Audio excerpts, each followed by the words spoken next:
Tracker, Book 1, Chase 28, by Bobby ASGHAR. Chapter 1, Breach. The sound of the surveillance control room door sliding open caught the SCR controller off guard.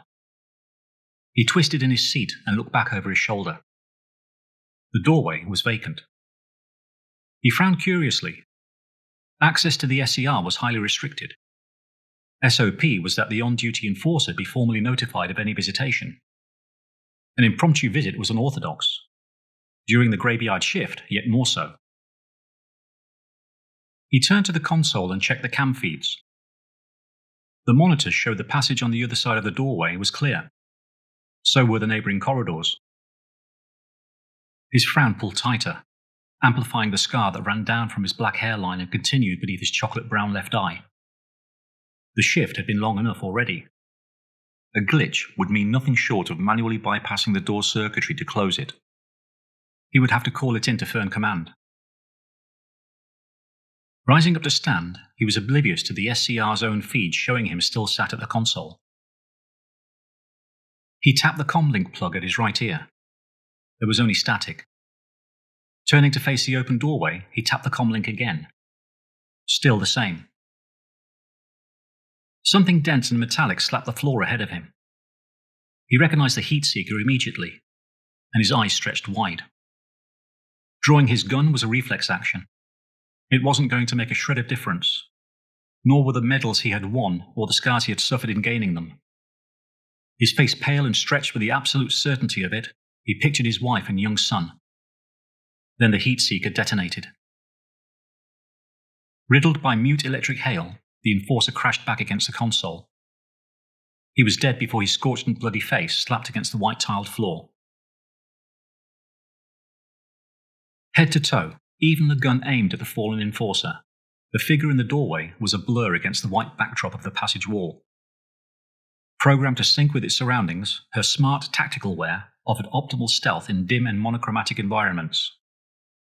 In a varied, well-lit and rapidly changing field, not so much. 0.3 of a second to achieve total synchronization was lag enough to get someone killed. Behind her grilled mask, her eyes, piercing sapphires set in snow, were insensate to the sight of the still smoking corpse. She pushed her gun into the grip at her right thigh as the SCR door slid shut behind her.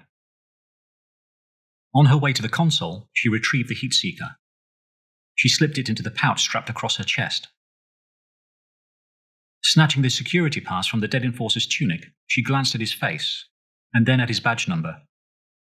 She recognized neither of them. She nonchalantly stepped over the body and pulled up at the console to check the monitor. The control room's feed on a continuous loop, it showed the enforcer still alive and sat at his post. The chameleon was functioning as intended. Though the basic concept of surveillance disruption was age-old, the chameleon was a short-ranged mobile version of her own making. Compact and spherical, it had the capacity to run silent, cloak for camouflage, and shield against sensors.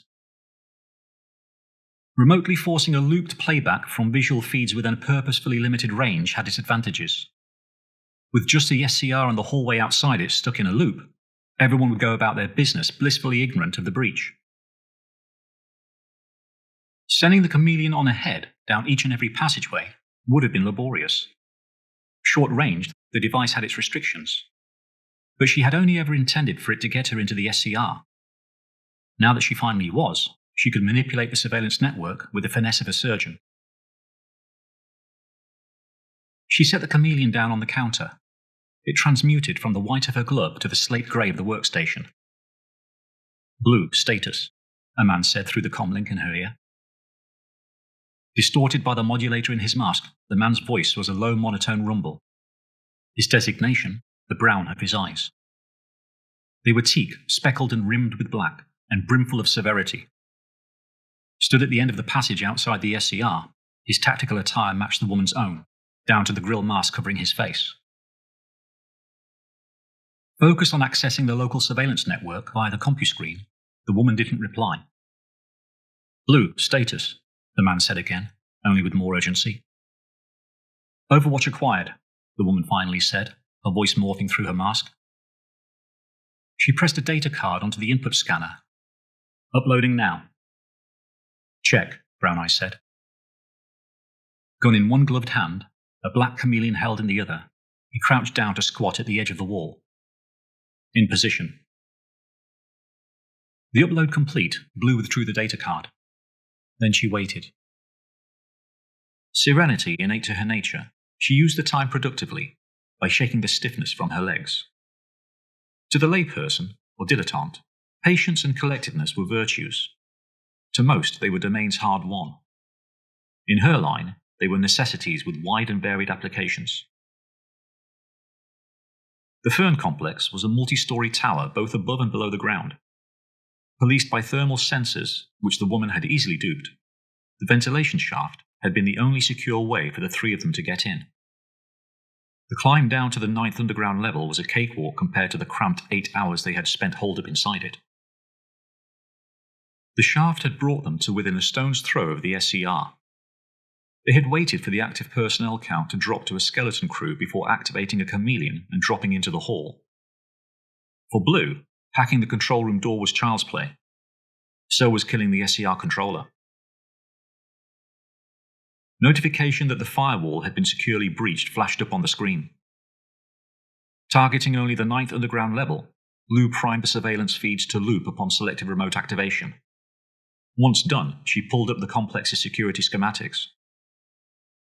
Spreading her fingers on the screen, she zoomed in on her location. Then she tapped for the viz-scan feed from the passage ahead of a brown-eyed associate. The monitor showed the passage was clear. Online, she said into her comlink. On your mark, Brown Eyes said. Eyes on the feed, the woman said, deploy. Brown Eyes pressed the button on the side of the chameleon. It washed white to match his glove. Then he rolled it around the corner. The woman followed the white ball on the monitor. Set only to cloak and not to disrupt, it was visible, but barely. She initiated a loop via the console, and the ball vanished entirely. Localized disruption active, she said. Wirelessly linking the console to her mask brought the display up on her visor. Via the control bracelet on her wrist, she secured the connection. Then she locked both local and remote access to the console input terminal. The encryption wouldn't hold interminably. Nothing did. Everything was hackable. Its purpose wasn't to last forever, only to last long enough. Mobile link secured, she said. Acknowledged, Brown Eyes said. Blue made for the exit. She swept the Enforcer's security pass over the lock sensor. The door slid open. Stood waiting on the other side of the doorway was a giant of the Trinity, a funhouse mirror image under the incandescent glare of the hallway lighting. The analogy couldn't have been further from the truth. The shark eyes hidden beneath a big man's mask matched his demeanor, soulless at best and savage the rest of the time, a natural-born predator. Blue stepped through towards the giant. Brown Eyes was to her left. His focus was on the passage beyond the corner. The door slid shut as she turned about. After scrambling the lock, she tested it with the Enforcer's pass. Stepping back, she pulled a metal disc the size of her side plate from her pouch. Set, she said quietly. Brown Eyes turned about to cover them. Go, he said. The giant holstered his gun. Then he gripped the woman about the waist and lifted her up off the floor. Blue stuck the plate to the ceiling. The plate morphed to match the white of the tiles. She nodded her head. The giant set her down. They drew their guns and ran to join Brown Eyes at the corner. Brown Eyes glanced back at the woman and said, Your call. The surveillance feed on Blue's visor showed the passage ahead clear and the loop active. She tapped at her bracelet, remotely activating the sensor she had set beneath the camera at the far end of the passage behind. The motion detector blinked red to mark the start of its 3-second countdown. Go, she said. Brown Eyes breached first. The giant followed directly after, ever vigilant of the passage behind. Brown Eyes scooped up the chameleon along the way. No sooner had Blue turned the corner than she paused to dial down the range of the chameleon she had left in the SCR. The live feed outside the SCR restored, she chased after the two men. Catching up, she pulled in between them. Covered front and back allowed that much more room for focus. Navigating the maze to the source of the radiation was one thing. Monitoring and manipulating multiple surveillance feeds, looping those ahead and restoring those behind, all while on the move, was another entirely. Stopping at an intersection, they crouched low. Blue switched between the live feeds. She saw 2 blue uniforms and a white coat were stood halfway down the next corridor. She signaled contact, and then indicated their number. Squat at the corner, Brown Eyes waited, his tension governed. Stories deep in a veritable ant nest, their discovery was inevitable. Premeditated stealth and contrived cover were only ever going to get them so far. The further they ventured, the higher the odds stacked up against them. The woman's stealth visor, matte white to match the wall by her side, gave neither a reflection nor a view of her face. Brown Eyes knew if he could see through it, he would have read glacial calm, her default setting. Restless, his gun sweeping the doors behind, the giant made for stark contrast. Better suited to bluster and chaos, stagnation, even slight, was his bane. But the floor was only a liability if left unchecked. Blue watched the uniforms and coat via the streaming feed on her visor. The technician stopped at a door. The 2 enforcers pulled up behind him. The tech drew out his security pass, then paused just shy of the sensor on the wall. He turned and said something. One of the enforcers shrugged his shoulders. Finally, the tech swept his pass over the sensor. The door slid open. All 3 stepped on through, and the door slid shut behind them. Blue looped the feeds, then gave the all clear. Brown Eyes turned the corner. The woman and the giant followed directly after him. Wary on approach, they passed the door quickly. They came to another intersection. Left, Blue said. They turned in and on towards the heart of the level. A door opened ahead of them. Brown Eyes raised a clenched fist. Too far in to turn back for cover, all 3 froze rigid. Booming laughter flooded the passage. A uniformed officer poured out after it. The hairs on the back of his neck ringing alarm bells, the enforcer's mirth tapered abruptly. Silhouettes of white on white in the corner of his eye made him throw down for his gun, but his transitory hesitation had him fated never to reach it. The passageway pulsed with muzzle flare as the 3 intruders opened muted but rapid fire. The walls on either side of the enforcer turned from sanitary white to opposing canvases of abstract red splatter. He fell back between them and crashed to the floor, sputtering blood, and with his gun still holstered at his side. The intruders scattered to the side walls and crouched low. As the lighting dimmed, their tactical wear morphed to match the shade. The alarm sounded, and the passage washed red with the alert. Their window of opportunity had been suddenly cut short. Surveillance looped and gunfire suppressed. The alarm had to have been triggered by whoever was still in the room. Gun on the open doorway, Blue signaled Brown Eyes to cover her. He nodded and crossed in front to take point. The room's VisScan feed showed 2 enforcers, a man and a woman, crouching low on the other side of the doorway. Blue signaled their number and location. Then she jammed all comms frequencies in the vicinity bar their own. Keeping one eye on the feed, Blue took aim at the vacant doorway. The enforcers were set to breach. As the first of them pushed her gun past the frame, Blue opened fire, and her brothers-in-arms followed suit. The enforcer cried out and twisted back to the searing impact, and her gun span out into the hallway. "Lopez!" the second enforcer said. Firing for cover, he pulled her back and clear of the doorway. Lopez's right upper arm was screaming with pain. Angry, flush with adrenaline, she pressed a hand to the wound. Blood oozed out between her trembling fingers. "God damn it, Cage," she said breathlessly. Cage checked the wound, a raw gorge running from her elbow to her shoulder. I'm good," Lopez said. Cage knew she wasn't. "How many?" he said. Lopez shook her head. She didn't get the chance to see. Cage fired into the hall, more to keep the wolves from the door. Concrete chips and splintered wood showered him for his efforts. He was outgunned and pinned down, but he only needed to hold the perpetrators off until backup arrived. Cage's best guess was 3 to 5 perps. He tapped the comlink at his ear. There was only static. "Comms are still down," he said. "Get into cover." To Lopez, the notion of shelter was a non-starter. There was nowhere to hide. Their only way out was through the door. She knew Cage wasn't going to be able to hold them off for long. Her right arm wasn't much use, but she was good enough with her left. She just needed a gun. The thought came out loud. Cage shook his head at her. He had only the one gun. Lopez's sea-blue eyes had a temper stirring within them. Brimful of both suffering and enmity, they were streaked with reflected lightning as more gunfire tore in through the doorway. Conscious they were fast running out of time, Lopez scanned the room, but she could find neither shield nor solution. From the corner of her eye, she saw her own red trail on the floor, and then the heat seeker sliding in through it. Lopez's eyes stretched wide. "Cage!" She threw herself at him. Then the heat seeker detonated. A dire sense of urgency jolted Cage back from oblivion to harsh reality. The severity of his pain shook him.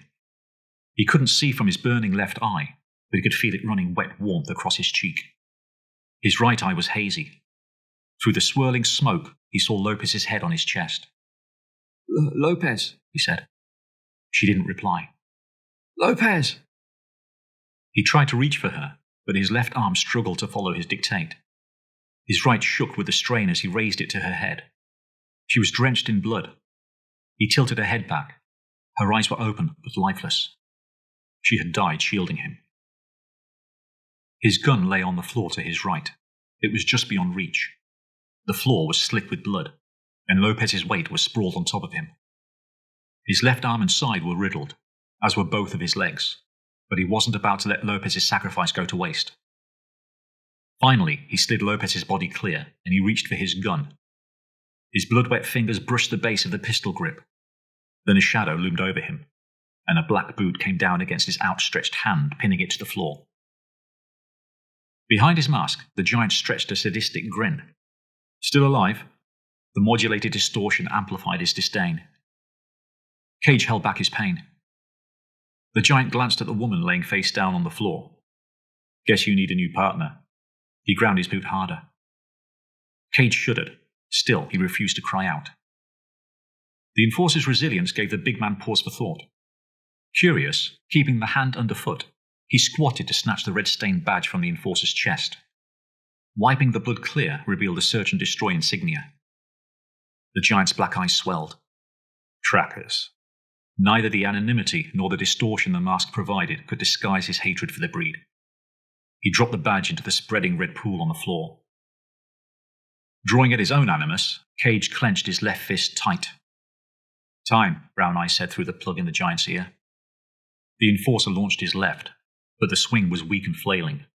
The giant caught the incoming wrist and held it firm. He doubted the tracker would have been a match at his best, much less debilitated. Still, it might have been fun finding out.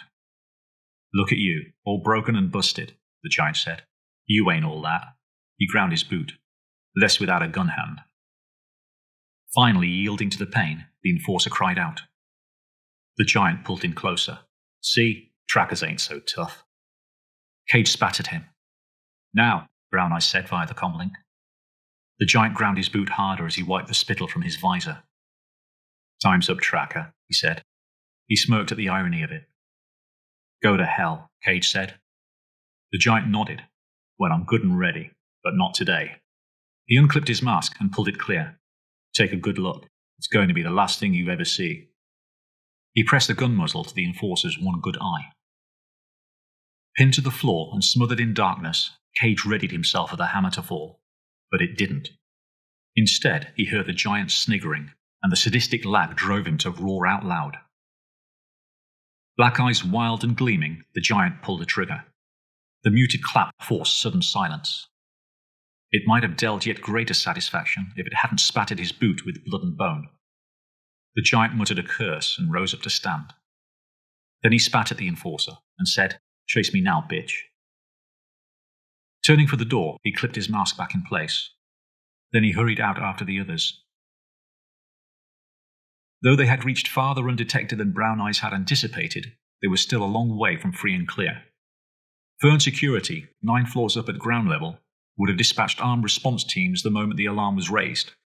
No doubt they would have realized the surveillance network had been compromised. The Central Enforcement Agency had home field advantage. Their policy was to shoot first and leave the asking to an afterthought. But the only access to the level's epicenter was from its periphery. Even upon reaching the 9th underground level, the CEA had a lot of ground to cover to catch up. The knowledge that there would be no more surprises hidden behind passageway doors gave added consolation. The alert raised, every room on the level would be on lockdown. Though they still needed to be wary of the surveillance network, it allowed for better time. "Readings?" Brown Eyes said. Blue checked the emission tracer. The source of the radiation wasn't far off. "We're close," she said. Even distorted, her voice smacked of composure.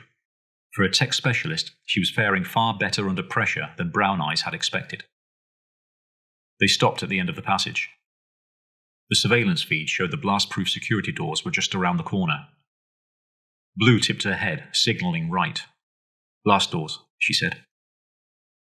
All too conscious the active surveillance system was restricting their pace, the giant said, "Kill the Biscan." Brown Eyes shook his head. "Not yet." The giant grimaced behind his mask. Watching over his shoulder was beneath him. He was straight fight, not cloak and dagger. He hedged his bets with brawn and backed them with ruthlessness. Blue looped the feed. "Good to go," she said. "Take point," Brown Eyes told the woman. Blue nodded her head. She edged forward, then she turned the corner. The two men briskly followed after her. Blue swiped a card across the door lock sensor. The panel's lamp glowed red. She doubted the SCR controller's pass would work either. She tried it anyway. The doors held fast. "They've changed the codes," she said. Brown Eyes had expected no less. Incursion Protocol had all high-priority access codes set to change on a 5-minute cycle, hence the need for a tech specialist. "Deal with it," he said. The firewall redefined, attempting to hack the lock remotely proved futile. Blue drew her knife. "It's going to take a minute," she said. Brown Eyes turned to the giant and said, "Cover the passage." The big man nodded and ran back to the intersection. Blue levered the faceplate off the panel, then clipped a wide feed from her bracelet to the sensor's exposed circuitry. Reading the lock schematic on her visor, she set to work on bypassing its security protocols. An icon flashed in the top corner of the display. The motion sensor outside the surveillance control room had been triggered. Blue pulled up the feed from the passageway. A team of heavily armed enforcers were closing on the control room door. "Tactical are at the SCR," she said. Brown Eyes frowned behind his mask. Enforcement was early. They themselves were falling behind. Buying time meant splitting up. The countermeasures beyond the blast doors weren't the kind to be taken for granted. "You got this?" he said. "It's what I'm here for," Blue said. "Get the doors open. Kill the Biscan. If you get through..." Blue smirked behind her mask. His concern might even have been touching, if it wasn't so insulting. "Hold at..." "The gateway," Blue said knowingly. "Keep me posted." "Acknowledged." Brown Eyes ran back to the intersection. The giant was down on one knee at the corner. Brown Eyes tapped the big man's shoulder and said, "With me." He started off, back the way they came. The giant followed after him. One eye on the blast door security, Blue watched the enforcers gather at the surveillance control room door. Scrambling the lock wasn't so much to stop them getting through to the SCR, more to draw them together beneath the explosive plate she had stuck to the ceiling. Tapping at her bracelet, she brought the charge online. Then she detonated it. The surveillance feed from the SCR passageway flashed white, and the force of the blast shook the very walls about her. The feed outside the SCR was down. The feed from within showed the controller sat at the console and the SCR door in place. The chance that the wall was still there, much less the door, was slim to none. Either way, it didn't matter. Unpacking the virus she had implanted within the surveillance network, she turned every Biscan feed from the level to white noise. She swiped back to continue working on the blast doors. "Sit rep," Brown Eyes said in her ear. "Offense neutralized. Network is down," she said. "The doors?" Blue didn't much appreciate being pressed. "Working on it." Finally, the light flashed green and the bolts drew back. "I'm through," she said. Time of the essence, she tugged the wired feed free of a bracelet, drew her gun, and squeezed between the heavy doors as they parted. She ran the length of the passageway and stopped just before the intersection. The source of the radiation to her left, she crouched down and slipped a flexible camera probe past the wall's edge. Reading the feed on her visor, she rolled the probe between her fingers for a broader view through the flashing red. Beyond the door, at the far end of the passage, lay their endgame.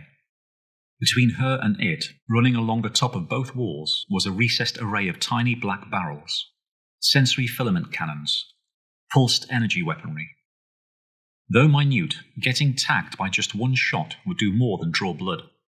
The shock it would deliver would be enough to disrupt the nervous system, causing muscular contractions. Incapacitating a mark to facilitate the kill was savage and unsparing, a design after her own heart. A hallway full of them was a kill zone. Targeting movement autonomously, and of bodies down to an inch in scale, they collectively formed a virtually impregnable battery. Attempting to take any one of them out, a lone intruder would quickly fall victim to the rest. An assault force wouldn't fare much better. They would hit a few, but they would never make it even halfway down the hall. Recessed as the cannons were, even an explosive blast would fall far short of taking enough of them out to make an effective difference. Their offensive security was superlative, but the device she'd had specifically designed to deal with the threat wasn't run-of-the-mill either.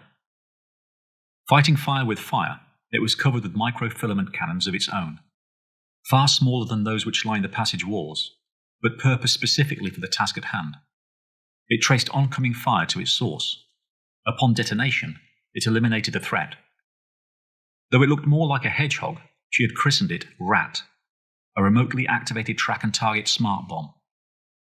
A short-ranged prototype, fresh from the workshop, it was intended only for small-scale pulse weaponry fire. In trials, the Rat had excelled. More than merely protecting it, the Rat's shielding absorbed energy, allowing it to charge for effect under fire.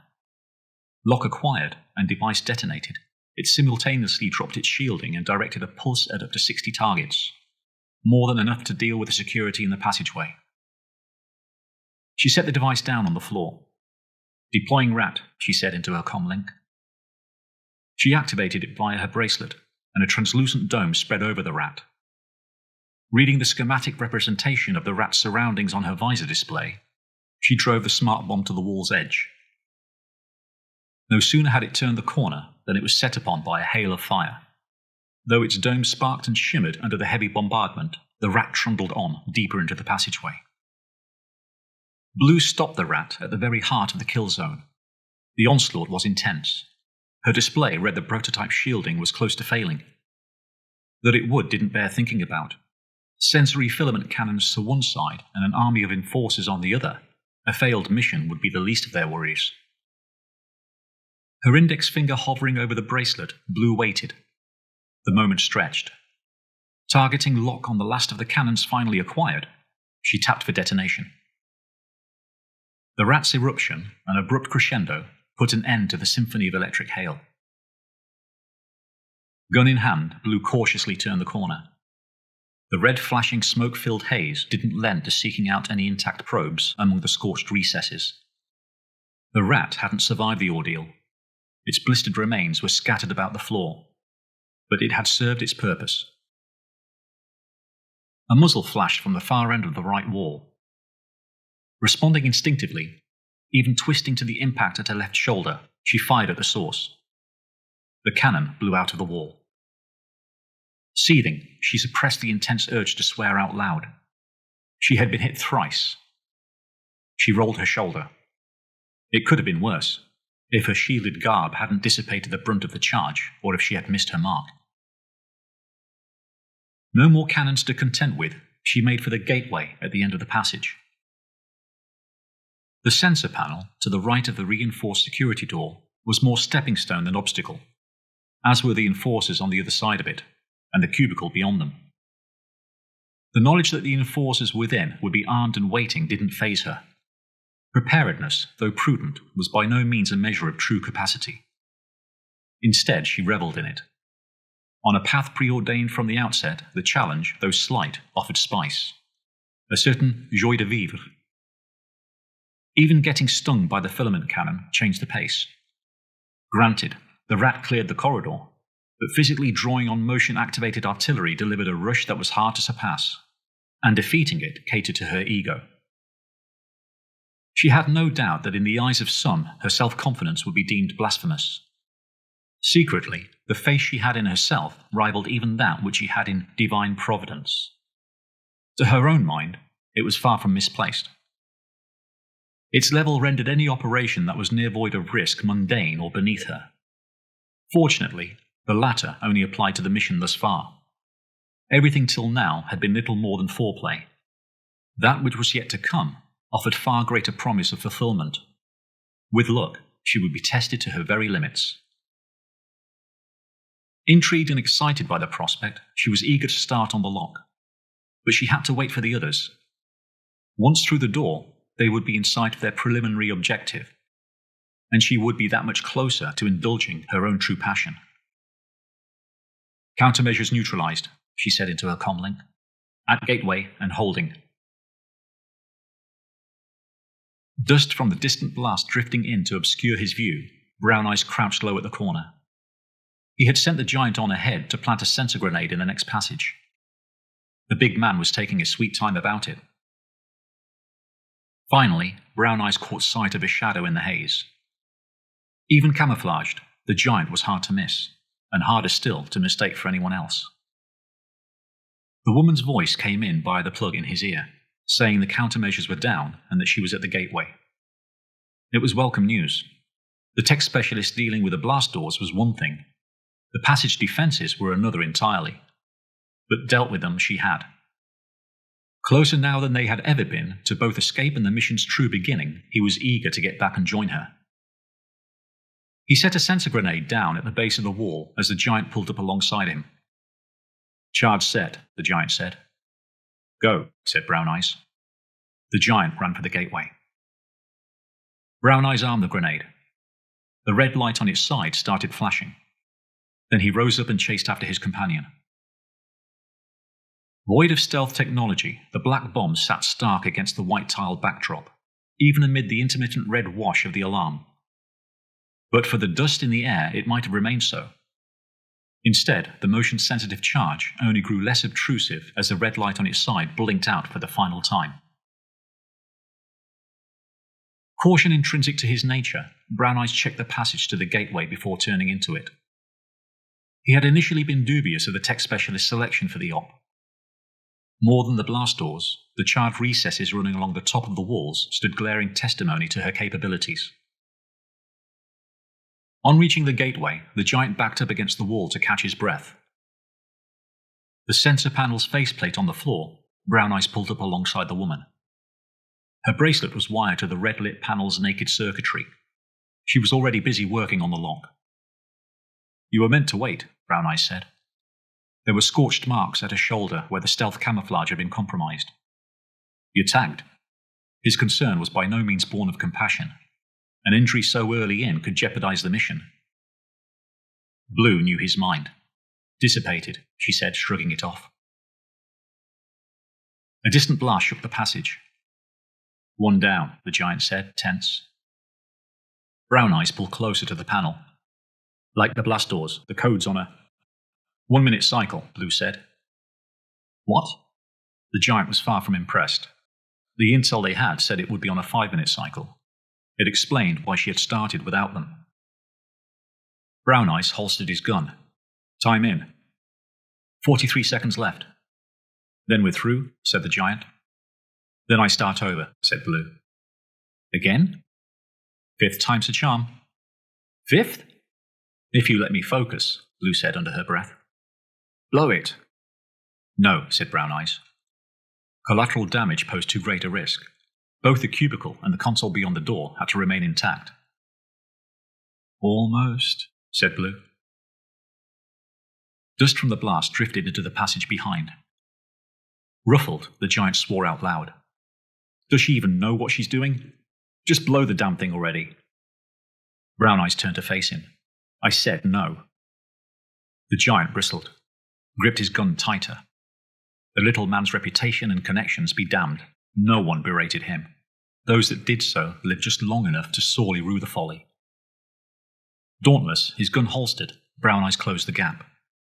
Their visors all but touching, he surreptitiously reached for the hilt of the blade at his back. Big as he was, the giant would bow down. That, or he would die where he was standing. Mildly amused, Blue watched them from the corner of her eye. "My lead," Brown Eyes said. The giant smirked behind his mask. "And how's that working out for you?" Curious though she was as to which of the bristling cocks would rise the victor, Blue needed to keep focus. They all had other fish to fry. "You really think this is the time or the place?" she said. An explosion rang out, shattering the tension. Nearer and that much louder for it, the second grenade's detonation shook debris down from the walls and ceiling. "Out of time," Brown Eye said under his breath. He pointed the giant back along the passage. "Rear guard, buy time." Wired and spoiling for a fight, the big man hesitated. Finally, he turned and sped off to do as he was bade. Not through capitulation, but for self-preservation's sake. His bitter resentment ran on with him. Brown Eyes turned to the woman. She was busy working on the lock. Whether she had been offended by the giant's condescension was moot but immaterial. "We need in," he said. "Tell me something I don't know." "Once it's open, I won't have time to close it," said Blue. Brown Eyes already knew as much. "Do it in time and we won't need to." "No pressure," Blue said under her breath. Brown Eyes wasn't sure whether she had spoken with cynicism or candour. It certainly wasn't with tension or fear. Her hands were calm and steady. His own were verging on clammy. "Pressure," he said, his 30-plus tactical enforcers armed to the teeth and with blood on their minds turning the corner. "Your breathing down my neck helps how, exactly?" She had a point. Brown Eyes backed off. Blue kept working on the lock. Brown Eyes glanced at the panel. The light was still red. They had to be nearing the minute's end. "Time?" "Shit," said Blue, resetting. She started over. Brown Eyes doubted they had another 60 seconds. 6 times the charm," said Blue. Brown Eyes frowned. She had said as much before, and with the same flippancy. His doubts as to her selection for the op resurfaced. "You can do this," he said. Blue held her focus. "You've read my brief, but you're welcome to try." Brown Eyes cursed inwardly and glanced back along the passage. "Sit rep," he said into his comlink. Fresh off the boil, the giant declined to answer. "Sit rep," Brown Eyes said again. Finally, the giant said, "Clear." Dust clouding his view as he crept along the red flashing passage, it was an assumption more based on sound.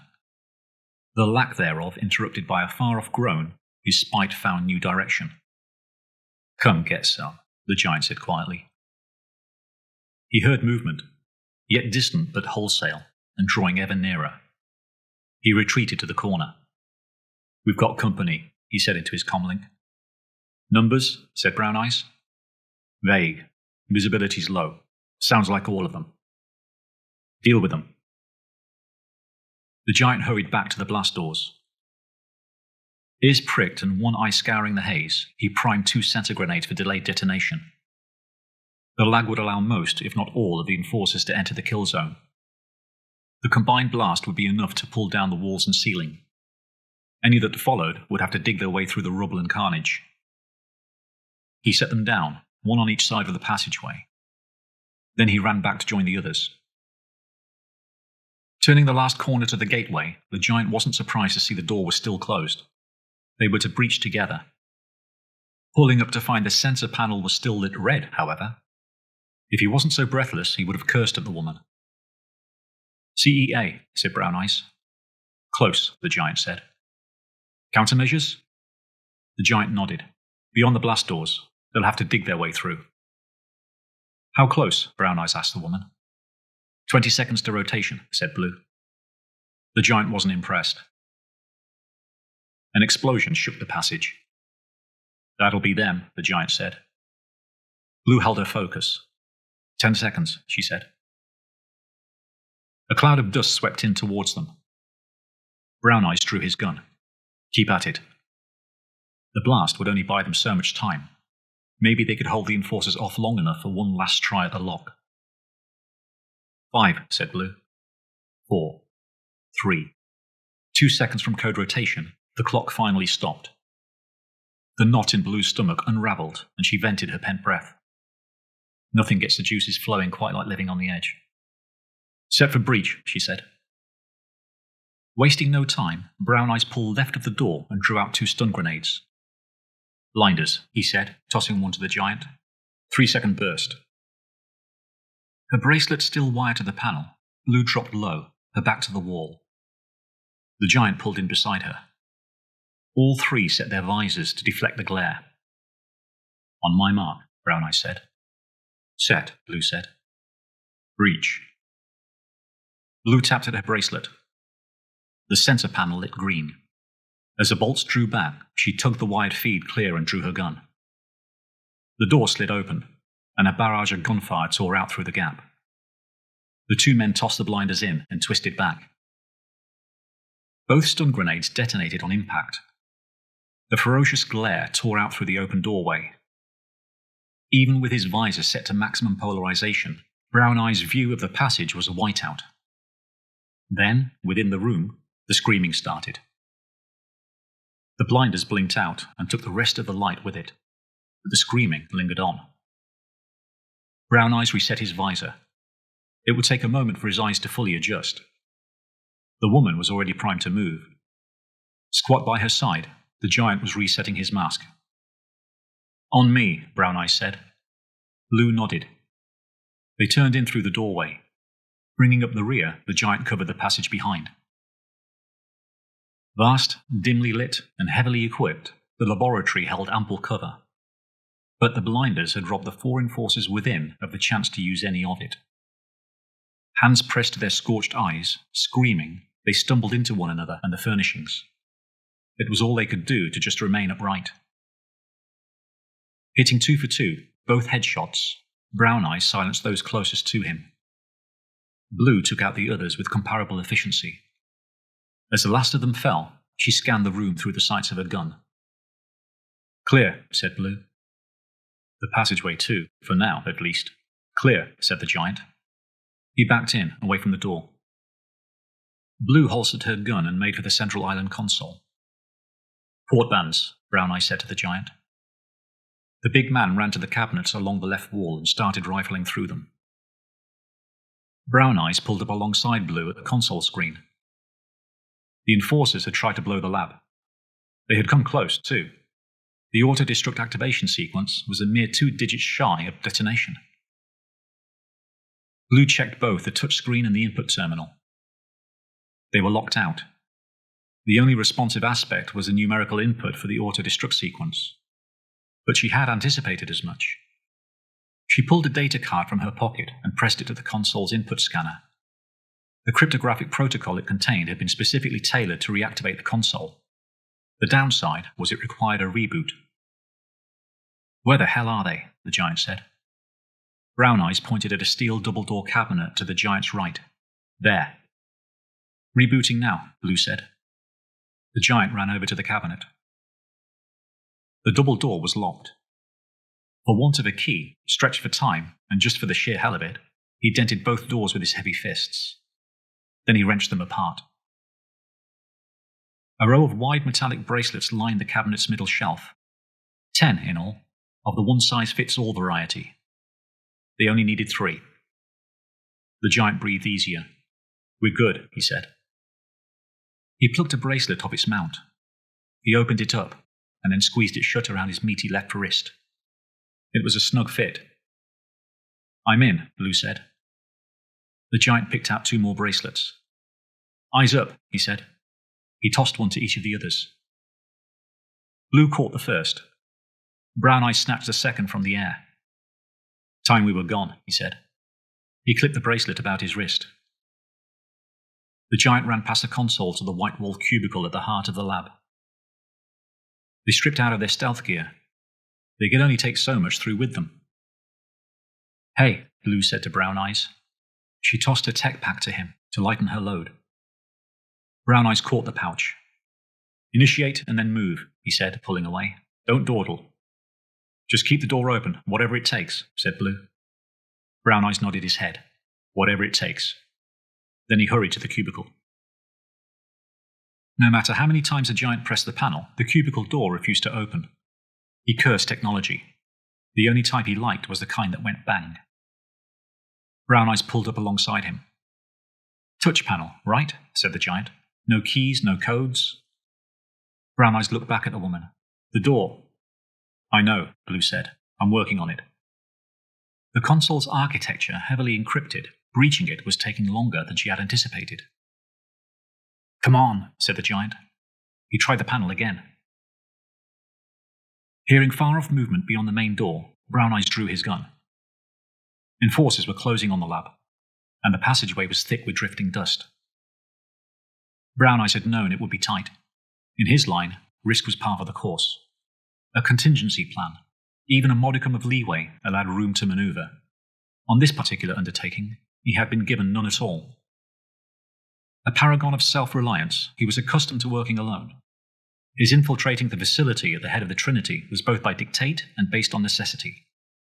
Finally, at the cubicle door, their primary objective was all but within his grasp. It was down to the woman now.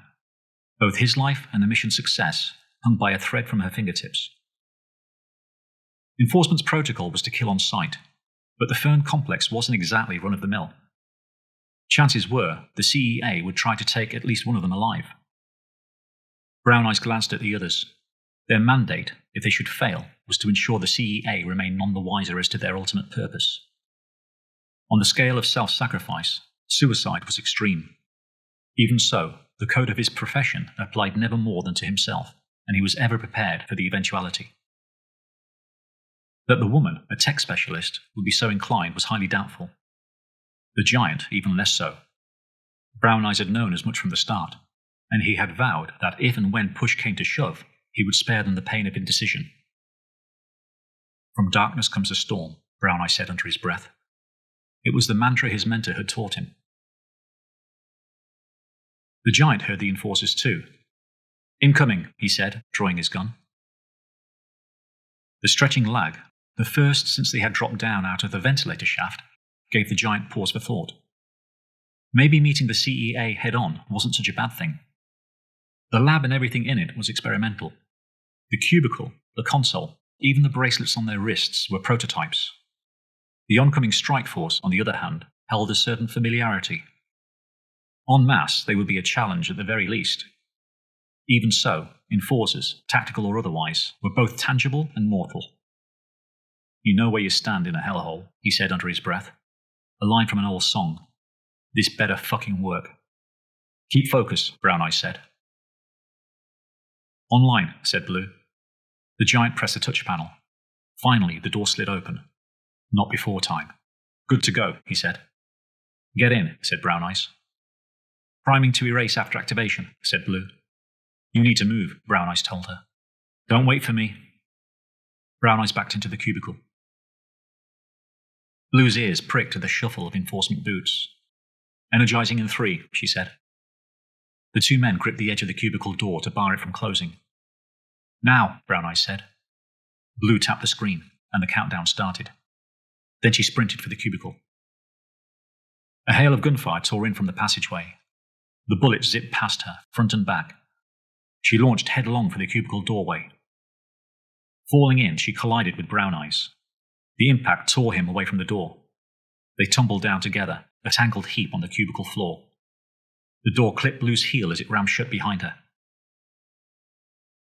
Rife with urgency and purpose, the CEA strike force stormed into the lab, guns blazing.